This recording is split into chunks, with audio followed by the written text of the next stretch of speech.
Hello guys, welcome back to my YouTube channel accountancy hustlers. कैसे हैं आप? Hope you are all well. Guys, पिछली video में हम लोगों ने फोर्थ चैप्टर कंप्लीट किया था और जो था हमारा बेसिस ऑफ अकाउंटिंग। वहां पर आपने एक्रूअल एंड कैश बेसिस के बारे में स्टडी किया था और यहाँ तक हमारा थियोरिटिकल पोर्शन कंप्लीट हो गया। थियोरिटिकल पोर्शन एक इम्पॉर्टेंट पार्ट है प्रैक्टिकल और न्यूमेरिकल्स का। तो आज हम आपका न्यूमेरिकल चैप्टर स्टार्ट कर रहे हैं और जो है हमारा चैप्टर नंबर 5 अकाउंटिंग इक्वेशन। ये अपने आप में बहुत इंपॉर्टेंट चैप्टर है और यहाँ से आप न्यूमेरिकल्स करना सीखेंगे। और आई होप कि आपने थ्योरी अच्छी तरह से पढ़ ली है and you are enjoying your learning. Keep it up. तो स्टार्ट करते हैं accounting equation. Accounting equation basically क्या है? जैसे मैथमेटिकल इक्वेशंस होती हैं, केमिकल इक्वेशंस होती हैं, केमिस्ट्री की इक्वेशंस होती हैं। ये एक इक्वेशन है, यानी कि two properties must be equal in all different conditions. तो हमारी अकाउंटिंग इक्वेशन भी ये कहती है, it's a mathematical expression which shows that assets and liabilities of the firm are equal. हमारे पास दो पार्ट होते हैं, एसेट्स एंड लाइबिलिटीज, तो वो दोनों इक्वल होती है। An accounting equation is based on dual aspect concept. अब ये किस पे बेस्ड है? हमारी ड्यूअल एस्पेक्ट कॉन्सेप्ट पे। और वो हमें क्या बताती है कि every transaction has two sides और two aspects, debit and credit. और इसका जो प्रिंसिपल है वो क्या है? For every debit there must be equal and corresponding credit and vice versa. An accounting equation always holds true with every change that occurs due to transaction entered into. Accounting equation ये कहती है कि कोई भी transaction हमने enter किया है, कोई भी नया ट्रांजेक्शन करते हैं, उस कंडीशन में भी वो इक्वेशन ट्रू होनी चाहिए। देखते हैं कैसे होती है। Basic accounting equation. इक्वेशन क्या है हमारी? Assets is equal to liability plus equity. यहाँ पे लायबिलिटी क्या होती है? आउटसाइडर्स को जो कुछ हमें पे करना होता है या आउटसाइडर्स के ओब्लिगेशंस होते हैं, उन्हें हम लायबिलिटी बोलते हैं। ओनर्स के जो ओब्लिगेशंस होते हैं, ओनर्स का capital investment and other reserves, उसको हम क्या बोलते हैं? इक्विटी। तो यहाँ पे ये आपको इक्वेशन की फॉर्म में दिख रही है, assets is equal to liabilities plus equity. अब हमें इन्हें क्या करना होता है? बैलेंस करना होता है। यहाँ पे मैंने आपको एक बैलेंस दिखाया है ना, और ये अकाउंटिंग इक्वेशन हमेशा इस तरीके से बैलेंस होती है, assets is equal to liability plus equity. तो ये क्या होनी चाहिए? बैलेंस होनी चाहिए। आपको यहाँ पे बैलेंस दिख रहा है। कोई भी न्यू ट्रांजेक्शन एंटर होगा तो एसेट में भी इफेक्ट डालेगा और लायबिलिटीज में भी इफेक्ट डालेगा। तो चलिए आगे देखते हैं। यहाँ पर इस फॉर्मूला को मैंने और सिंप्लीफाई किया है कि assets is equal to liabilities plus equity. ये तो नॉर्मल फॉर्मूला है। इसको और दूसरे वे में देखते हैं। Assets is equal to liability plus capital plus retained earning. ये रिटेन्ड अर्निंग जो रिजर्व्स हैं, ये भी ओनर की कैपिटल का एक पार्ट है। तो ये इसका दूसरा मेथड हो गया। Third way, assets is equal to liability plus capital. अब फिर हम इसमें क्या करते हैं? जितने रेवेन्यूज होते हैं, इनकम्स होती हैं, वो सब कैपिटल में प्लस हो जाती हैं। और जितने एक्सपेंसेस होते हैं, कोई डिविडेंड पे किया है, कोई खर्चा किया है, वो कैपिटल से माइनस हो जाता है। तो ये इसकी डिफरेंट कंडीशंस हैं।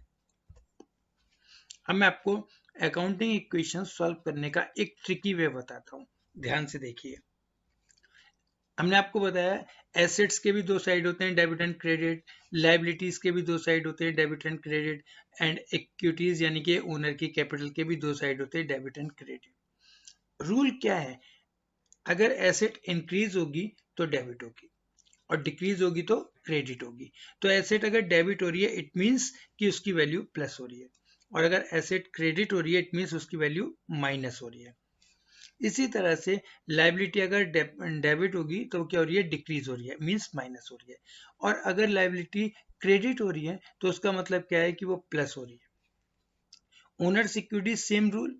अगर वो डेबिट हो रही है तो डिक्रीज हो रही है माइनस, और क्रेडिट हो रही है तो इंक्रीज हो रही है तो प्लस। तो आपको ये सिचुएशन को अच्छी तरीके से पढ़ना है और ये सारे क्वेश्चंस में आपकी एक तरीके का मेन फॉर्मूला है और सब में हेल्प करेगा।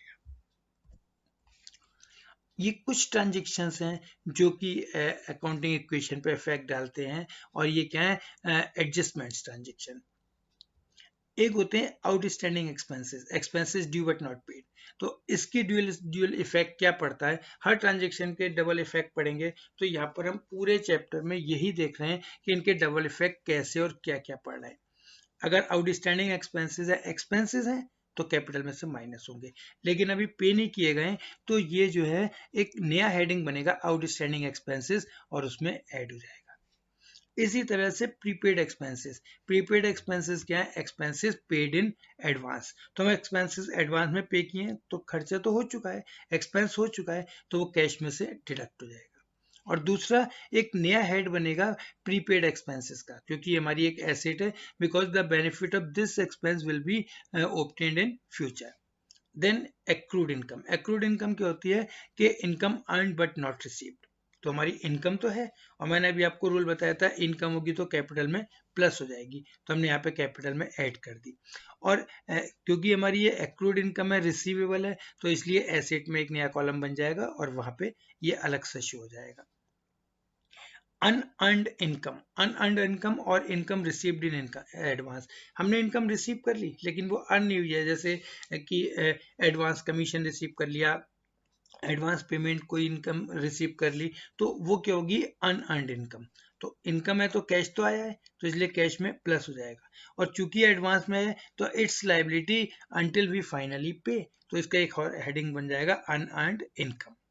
तो ये जो मेन 4 एडजस्टमेंट्स हैं हर जगह आपके यही चलेंगे, आपको इन्हें बहुत अच्छी तरह से समझना है। These are the 4 major adjustments and their effects which I have shown you. अब मैं आपको इसके फॉर्मेट्स के बारे में बताता हूँ। इस पूरे चैप्टर में हमें दो ही चीज़ें बनानी है, एक बनानी है हमारे अकाउंटिंग इक्वेशन और एक बनानी है इसकी final balance sheet of the last equation. Accounting equation का फॉर्मेट वही है, सीरियल नंबर, यहाँ ट्रांजेक्शन्स लिखेंगे, इधर एसेट साइड के आइटम लिखेंगे और यहाँ लाइबिलिटी साइड के, और फाइनली इनके टोटल आपस में मैच हो जाएंगे। जो लास्ट में टोटल आता है इसे हम बोलते हैं लास्ट इक्वेशन। और ये लास्ट इक्वेशन की जो वैल्यूज हैं, एसेट्स की सारी वैल्यू एसेट साइड में लिख देंगे, लाइबिलिटीज और कैपिटल की वैल्यूज यहाँ लिख देंगे, और ये दोनों साइड एज यूजुअल हमारी बैलेंस शीट मैच हो जाएगी, इक्वल हो जाएगी। यहाँ पर मैंने टॉप 5 ट्रांजेक्शन्स यूज किए हैं जो इक्वेशन में यूज होते हैं, कॉमनली यूज होते हैं, तो आप इन ट्रांजेक्शन्स को ध्यान से देखिए। एक कॉमन ट्रांजेक्शन होता है जैसे स्टार्टेड बिजनेस विद कैश, हम बिजनेस स्टार्ट कर रहे हैं, तो बिजनेस स्टार्ट करने में हम पे दो चीज आती हैं, कैश और कैपिटल। तो एक तो ये कैश में प्लस हो गया, कैश हमारी एसेट साइड में आता है, लाइबिलिटी साइड में कैपिटल में प्लस हो गया। तो देखो इक्वल है दोनों अमाउंट, तो इक्वेशन इक्वल हो गई। ये होती है राइट हैंड साइड, ये लेफ्ट हैंड साइड, ये राइट हैंड साइड, और दोनों साइड आपस में इक्वल हो गई, यानी कि LHS is equal to RHS। फिर नेक्स्ट ट्रांजेक्शन हुआ, हमने फर्नीचर परचेज किया 2000 रुपीज का, फर्नीचर परचेज किया 2000, कैश कम हो गया और हमारी एक एसेट बढ़ गई, तो एसेट में प्लस कर दिया, लेकिन इसका कैपिटल पे कोई इफेक्ट नहीं पड़ा, तो हमने यहाँ पे डैश या जीरो लिख दिया। इसके बाद जो सिचुएशन बनती है उसको हम बोलते हैं न्यू इक्वेशन। न्यू इक्वेशन में क्या आया, कैश हमारे पास माइनस हो गया, अब 18,000 हो गया, फर्नीचर 20,000 हो गया, again the total is equal to 20,000। Then rent paid, हमने 2000 का रेंट पे किया, रेंट पे किया तो 2000 कैश, 200 कैश में से कम हो गया, और इधर 200 कैपिटल में से भी कम हो गया क्योंकि ये एक्सपेंस है।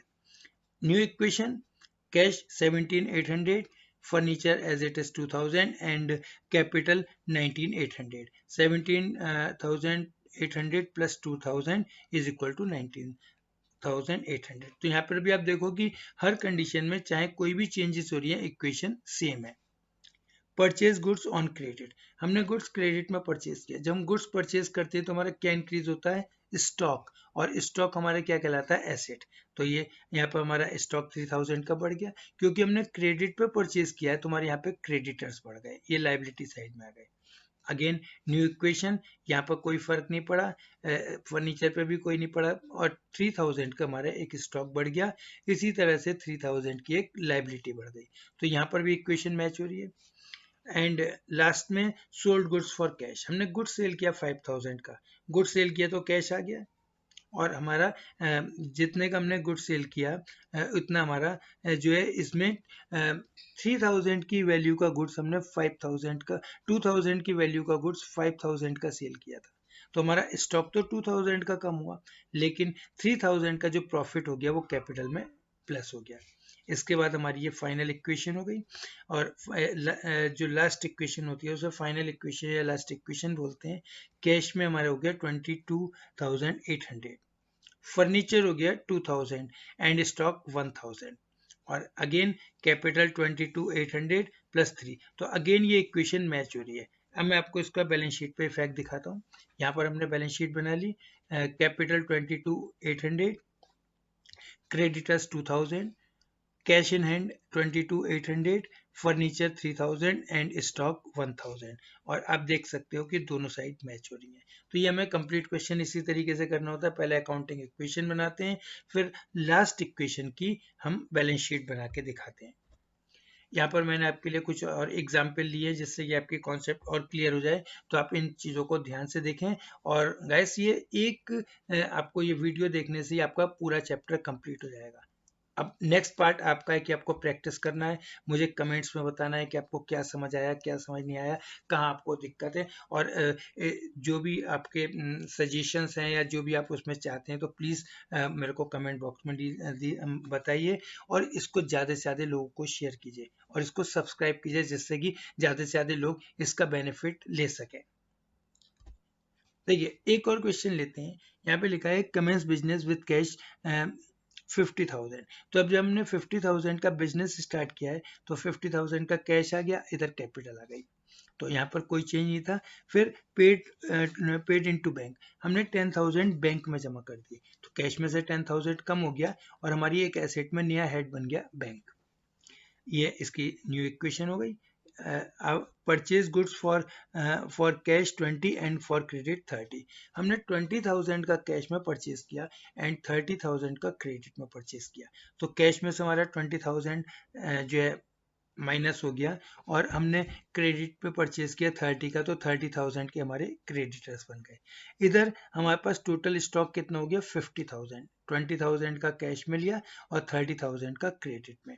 कैपिटल एज इट इज 50,000, तो यहाँ पर हमारी अगेन इक्वेशन मैच हो रही है। Then sold goods for cash 40,000 costing 30,000। हमने 30,000 की कॉस्ट का गुड्स 40,000 का सेल कर दिया, तो कैश तो हमारे पास 40,000 आया ना, लेकिन स्टॉक कितना कम हुआ 30,000। और इन दोनों का डिफरेंस 10,000 वो हमारा प्रॉफिट है और प्रॉफिट को हमने कैपिटल में प्लस कर दिया। आफ्टर दैट रेंट पेड 500, हमने 500 का रेंट पे किया, तो 500 कैश में से माइनस हुआ और ये एक्सपेंस है, इसलिए हमने ये यहाँ से भी माइनस कर दिया आपका कैपिटल में से। रेंट आउटस्टैंडिंग, आउटस्टैंडिंग का मतलब होता है ड्यू बट नॉट पेड। तो चूंकि ये एक्सपेंस है 100 रुपीज का, तो कैपिटल से तो माइनस होगा, और आउटस्टैंडिंग है तो एक नया हेड बन जाएगा आउटस्टैंडिंग रेंट, और ये यहाँ पर शो हो जाएगा। इसके बाद बॉट फर्नीचर ऑन क्रेडिट 5,000, हमने 5,000 का क्रेडिट पे फर्नीचर परचेज किया, तो 5,000 का हमारा क्या बढ़ गया एक एसेट, और क्रेडिट पे परचेज किया तो 5,000 के क्रेडिटर्स बढ़ गए। Bought refrigerator for personal use, personal use के लिए हमने कोई भी चीज परचेज की है तो बिजनेस की प्रॉपर्टी नहीं है, बिजनेस की एसेट नहीं है, लेकिन हमने बिजनेस के कैश से परचेज किया है, तो 5,000 से हमारा कैश का माइनस हो जाएगा, और ओनर ने पर्सनल यूज के लिए विड्रॉ किए हैं तो 5,000 से ड्राइंग्स माइनस हो जाएगा। After that purchase motorcycle for cash, ये मोटरसाइकिल भी पर्सनल यूज के लिए यूज हुई है, कोई बिजनेस का एक्सपेंस तो है नहीं, तो नहीं, ये बिजनेस के लिए मोटरसाइकिल परचेज की है, तो 5,000 हमारा 20,000 कैश में से माइनस हो गया और 20,000 की हमारी एक एसेट बढ़ गई, व्हीकल बढ़ गया मोटरसाइकिल। और फाइनली हमारी लास्ट इक्वेशन ये हो गई। तो देखो कैश का टोटल आ गया 34,500, bank 10,000, stock 20,000 and furniture 5,000 and motorcycle 20,000। इन सब का टोटल करते हैं अगर हम 34,500 और 10, 44,500 एंड 20, 64,500 एंड 5, 69,500। और अगर 69,500 एंड 20, 89,500। इधर भी अगर हम ये टोटल करते हैं तो हमारा 89,500 आ रहा है। 54 और 35 89 प्लस 400 प्लस 1 500। तो आपने यहाँ पर भी देखा कि हर स्टेप पे, हर ट्रांजेक्शन के नेक्स्ट हमारी इक्वेशन मैच कर रही है, इसी को हम अकाउंटिंग इक्वेशन बोलते हैं। तो आई होप कि आपको बहुत अच्छी तरह समझ में आ रहा होगा। आगे चलिए एक और एग्जाम्पल देखते हैं कि जहाँ पे हमने लिखा कि कमेंस बिजनेस, कमेंस का मतलब होता है बिजनेस स्टार्ट करना। हमने बिजनेस स्टार्ट किया, इसमें हमने केवल कैश नहीं लगाया, बहुत सारी एसेट्स मिला के स्टार्ट किया है। मैंने भी कुछ सिलेक्ट करके एग्जाम्पल लिए हैं, तो आपके हर टाइप के क्वेश्चन इससे सॉल्व होंगे। जैसे कैश 50,000 लिया, स्टॉक 60,000 लिया, मशीनरी 1 लाख, फर्नीचर 50,000, तो इन सब का और बैंक बैलेंस लिया हमने 1000, इन सबको हमने टोटल कर लिया, तो टोटल इन्वेस्टमेंट कितना हो गया 3,60,000। ठीक, इसके बाद हमने गुड सेल किया, जो है कितने का सेल किया हमने 22,000 का, ठीक है, और उसकी कॉस्ट कितनी थी 20,000। 20,000 वाला गुड्स हमने 22,000 का सेल किया, और हाफ कैश में था और हाफ क्रेडिट में था, तो 22 का हाफ हम पे 11,000 कैश में आ गए, लेकिन स्टॉक कितना कम होगा 20,000, और हाफ जो हमने क्रेडिट पे सेल किया तो यहाँ पर हमारे डेटर्स बढ़ गए, और 20,000 की कॉस्ट का गुड्स 22 का सेल किया है, तो 2,000 का प्रॉफिट हो गया जो कैपिटल में ऐड हो गया।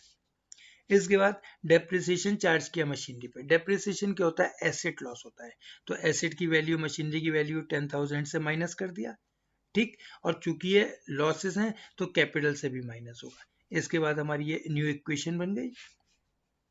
आफ्टर दैट ड्राइंग्स, ओनर ने पर्सनल यूज के लिए 10,000 विदड्रॉ किए, तो 10,000 कैश में से माइनस हो गया, और इधर 10,000 कैपिटल से माइनस हो गया। इसके बाद हमारी ये न्यू इक्वेशन आ गई। After that interest on drawings, business ने इंटरेस्ट चार्ज किया ड्राइंग्स पे, तो यहाँ पे डबल पर्पस है, बिजनेस ने इंटरेस्ट चार्ज किया तो बिजनेस की इनकम है, ठीक है, बिजनेस ने इंटरेस्ट चार्ज किया तो इनकम है, लेकिन ओनर की कैपिटल इतने से माइनस होगी तो ये माइनस करेंगे, तो ध्यान रखना जैसे भी ये ट्रांजेक्शन आएगा इंटरेस्ट ऑन ड्राइंग्स वाला, तो हमें इसको वन टाइम प्लस करना है, वन टाइम माइनस करना है। प्लस क्यों कर रहे हैं, क्योंकि बिजनेस की इनकम है। माइनस क्यों कर रहे हैं, क्योंकि ओनर की लाइबिलिटी, ओनर की इक्विटी कम हो रही है, क्योंकि ओनर ने पे तो नहीं किया है ना, तो उसकी कैपिटल से डिडक्ट होगा इतना इंटरेस्ट। आई थिंक आपको ये समझ आ गया, बिल्कुल क्लियर देख लेना। इसको माइनस इसलिए कर रहे हैं क्योंकि ओनर की कैपिटल माइनस हो रही है, ओनर की कैपिटल कम हो रही है, और प्लस इसलिए कर रहे हैं क्योंकि ये बिजनेस का इनकम है। सोल्ड गुड्स, अब हमने गुड्स जो है सेल किया 10,000 का, तो अब वो भी हमने क्रेडिट पे सेल किया, तो 10,000 का हमारा स्टॉक कम हो गया, ठीक है, और यहाँ पर हमारे 10,000 के डेटर्स प्लस हो गए, ये थोड़ा अलग आ गया ये डेटर्स के नीचे। इसके बाद जो है ये न्यू इक्वेशन आई गई। नेक्स्ट में है कि रिसीव्ड कैश, जो हमने डेटर्स को सेल किया तो उन्होंने हमें कैश वापस दे दिया, तो अगेन कैश 10,000 प्लस हो गया, डेटर्स में से माइनस हो गया। Final equation, cash 61,000, stock 30,000, machinery 90,000, और हमारा फर्नीचर 50,000 एंड डेटर्स 11,000, और ये आपका बैंक बैलेंस 1 लाख, टोटल हमारा हो गया 3,42,000। तो यहाँ पर भी आपको दिख रहा होगा कि हर ट्रांजेक्शन में हमारी इक्वेशन क्या हो रही है, मैच हो रही है। सबसे ज्यादा इंपॉर्टेंट यही है अकाउंटिंग इक्वेशन में कि आपको 4 फंड याद रखने हैं कि इनकम है तो कैपिटल में प्लस हो जाएगी, एक्सपेंसेस है कैपिटल में से माइनस हो जाएगी, आउटस्टैंडिंग है लाइबिलिटी साइड में आएगी, और अगर प्रीपेड है तो एसेट साइड में आएंगी।